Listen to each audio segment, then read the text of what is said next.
ਤਾਂ ਸਰਹੱਦੀ ਇਲਾਕਿਆਂ ਦੇ ਲੋਕ ਚਿੰਤਤ ਨੇ ਪਰ ਕੱਲ ਜਿਹੜੀ ਮੌਕ ਡਰਿਲ ਹੋਣ ਜਾ ਰਹੀ ਹੈ ਉਹ ਸਿਰਫ ਨਾ ਸਰਹੱਦੀ ਇਲਾਕਿਆਂ ਤੱਕ ਜਿਹੜੀ ਆ ਉਹ ਕੇਂਦਰਿਤ ਨਹੀਂ ਰਹੇਗੀ ਬਲਕਿ ਚੰਡੀਗੜ੍ਹ ਦੇ ਵਿੱਚ ਵੀ ਇਸ ਨੂੰ ਲੈ ਕੇ ਜਿਹੜਾ ਜਾਣਕਾਰੀ ਆ ਰਹੀ ਹੈ ਕਿ ਕੱਲ ਬਲੈਕਆਊਟ ਹੋਏਗਾ। ਇਸ ਤੋਂ ਇਲਾਵਾ ਮੌਕ ਡਰਿਲ ਜਿਹੜੀ ਹੈ ਉਸ ਦੀ ਚੰਡੀਗੜ੍ਹ ਦੇ ਵਿੱਚ ਵੀ ਤਿਆਰੀ ਪੂਰੇ ਜ਼ੋਰਾਂ ਸ਼ੋਰਾਂ ਨਾਲ ਚੱਲ ਰਹੀ ਹੈ। ਕੱਲ ਚੰਡੀਗੜ੍ਹ ਦੇ ਵਿੱਚ ਬਲੈਕਆਊਟ ਜਿਹੜਾ ਉਹ ਹੋਏਗਾ ਮੌਕ ਡਰਿਲ ਦੇ ਦੌਰਾਨ ਲੋਕਾਂ ਨੂੰ ਪੂਰੀ ਇਸ ਸੰਬੰਧੀ ਜੋ ਜਾਣਕਾਰੀ ਹੈ ਉਹ ਦਿੱਤੀ ਜਾਏਗੀ ਕਿਵੇਂ ਅਜਿਹੇ ਹਾਲਾਤਾਂ 'ਚ ਰਹਿਣਾ ਹੈ।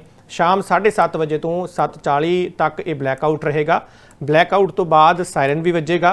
लोगों को हालांकि डिप्टी कमिश्नर के वलों अपील की गई है कि इस दौरान किसी भी तरह के डर का जो माहौल पैदा ना हो, ना डरन की लोड़ नहीं है।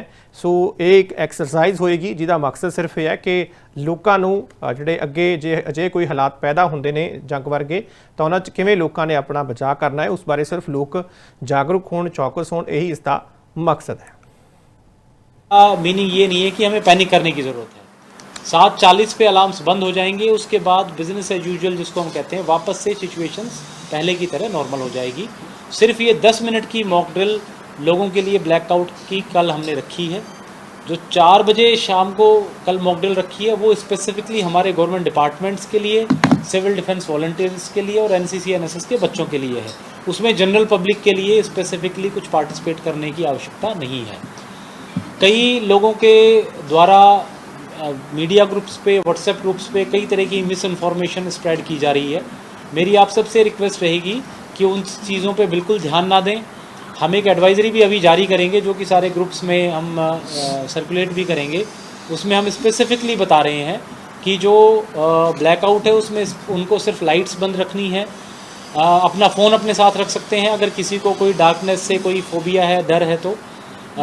इसके अलावा जो बच्चे हैं और बुज़ुर्ग हैं उनको विशेष करके समय रहते ही इसके बारे में बता दें ताकि वो पैनिक ना करें। कई बार हो सकता है बच्चे इसकी इम्पोर्टेंस या इसके पीछे का रीज़न ना समझ पाएँ या सीनियर सिटीजन्स को कोई इनकन्वीनियंस हो तो ये पहले से उनको सूचना दे करके रखें।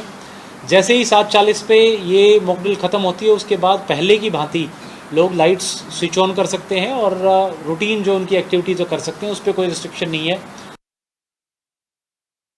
ਤਾਂ ਸਰਹੱਦੀ ਇਲਾਕਿਆਂ ਦੇ ਲੋਕ ਚਿੰਤਤ ਨੇ ਪਰ ਕੱਲ ਜਿਹੜੀ ਮੌਕ ਡਰਿਲ ਹੋਣ ਜਾ ਰਹੀ ਹੈ ਉਹ ਸਿਰਫ ਨਾ ਸਰਹੱਦੀ ਇਲਾਕਿਆਂ ਤੱਕ ਜਿਹੜੀ ਆ ਉਹ ਕੇਂਦਰਿਤ ਨਹੀਂ ਰਹੇਗੀ ਬਲਕਿ ਚੰਡੀਗੜ੍ਹ ਦੇ ਵਿੱਚ ਵੀ ਇਸ ਨੂੰ ਲੈ ਕੇ ਜਿਹੜਾ ਜਾਣਕਾਰੀ ਆ ਰਹੀ ਹੈ ਕਿ ਕੱਲ ਬਲੈਕਆਊਟ ਹੋਏਗਾ। ਇਸ ਤੋਂ ਇਲਾਵਾ ਮੌਕ ਡਰਿਲ ਜਿਹੜੀ ਹੈ ਉਸ ਦੀ ਚੰਡੀਗੜ੍ਹ ਦੇ ਵਿੱਚ ਵੀ ਤਿਆਰੀ ਪੂਰੇ ਜ਼ੋਰਾਂ ਸ਼ੋਰਾਂ ਨਾਲ ਚੱਲ ਰਹੀ ਹੈ। ਕੱਲ ਚੰਡੀਗੜ੍ਹ ਦੇ ਵਿੱਚ ਬਲੈਕਆਊਟ ਜਿਹੜਾ ਉਹ ਹੋਏਗਾ ਮੌਕ ਡਰਿਲ ਦੇ ਦੌਰਾਨ ਲੋਕਾਂ ਨੂੰ ਪੂਰੀ ਇਸ ਸੰਬੰਧੀ ਜੋ ਜਾਣਕਾਰੀ ਹੈ ਉਹ ਦਿੱਤੀ ਜਾਏਗੀ ਕਿਵੇਂ ਅਜਿਹੇ ਹਾਲਾਤਾਂ 'ਚ ਰਹਿਣਾ ਹੈ। शाम 7:30 बजे तो 7:40 तक ये ब्लैकआउट रहेगा। ब्लैकआउट तो बाद सायरन भी वजेगा। लोगों को हालांकि डिप्टी कमिश्नर के वलों अपील की गई है कि इस दौरान किसी भी तरह के डर का जो माहौल पैदा ना हो, ना डरन की लोड़ नहीं है।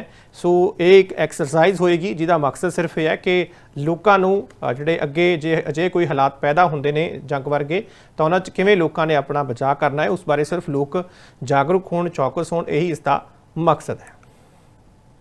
मीनिंग ये नहीं है कि हमें पैनिक करने की ज़रूरत है। 7:40 पे अलार्म्स बंद हो जाएंगे, उसके बाद बिजनेस एज यूजुअल जिसको हम कहते हैं वापस से सिचुएशंस पहले की तरह नॉर्मल हो जाएगी। सिर्फ ये 10 मिनट की मॉक ड्रिल लोगों के लिए ब्लैकआउट की कल हमने रखी है। जो 4 बजे शाम को कल मॉक ड्रिल रखी है वो स्पेसिफिकली हमारे गवर्नमेंट डिपार्टमेंट्स के लिए, सिविल डिफेंस वॉलंटियर्स के लिए और NCC NSS के बच्चों के लिए है। उसमें जनरल पब्लिक के लिए स्पेसिफिकली कुछ पार्टिसिपेट करने की आवश्यकता नहीं है। कई लोगों के द्वारा मीडिया ग्रुप्स पे, व्हाट्सएप ग्रुप्स पे कई तरह की मिस इन्फॉर्मेशन स्प्रेड की जा रही है। मेरी आप सबसे रिक्वेस्ट रहेगी कि उन चीज़ों पे बिल्कुल ध्यान ना दें। हम एक एडवाइजरी भी अभी जारी करेंगे जो कि सारे ग्रुप्स में हम सर्कुलेट भी करेंगे।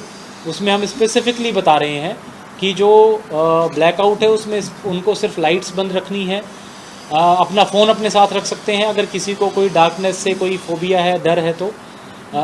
इसके अलावा जो बच्चे हैं और बुज़ुर्ग हैं उनको विशेष करके समय रहते ही इसके बारे में बता दें ताकि वो पैनिक ना करें। कई बार हो सकता है बच्चे इसकी इम्पोर्टेंस या इसके पीछे का रीज़न ना समझ पाएँ या सीनियर सिटीजन्स को कोई इनकन्वीनियंस हो तो ये पहले से उनको सूचना दे करके रखें।